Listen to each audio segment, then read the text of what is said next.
শেখ হাসিনা সরকার পতনের পর থেকে এই সম্পর্কে ভাঙ্গন ধরেছে বাংলাদেশ ও ভারতের মাঝে।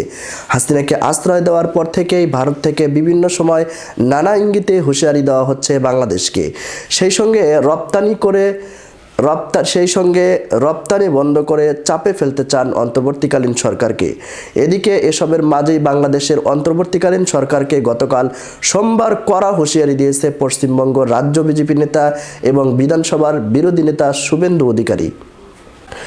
তিনি বলেন, ইউনূস হুঁশিয়ার, একদিনে শুধু কলকাতায় যে আবর্জনা বের হয় ওটা ফেলে দিলেই না ঢাকা পড়ে যাবেন আপনি, পাংখা নিতে আসবেন না। বিজেপির নেতা বলেন, 1971 সালে 17,000 ভারতীয় জওয়ান আত্মবলিদান দিয়ে এই বাংলাদেশ তৈরি করে গিয়েছিলেন।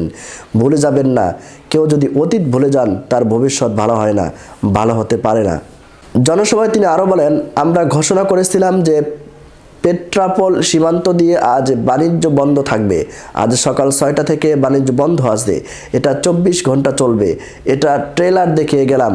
অত্যাচার বন্ধ না হলে এর পরের সপ্তাহে আমরা 5 দিন বন্ধ করব। তারপর 2025 সালে আমরা লাগাতার বন্ধ করে দিব। এরপরে দেখব ওরা আলু পেঁয়াজ কিভাবে পায় সেটা দেখিয়ে দিব আমরা। এটা আমাদের ভারতবর্ষ।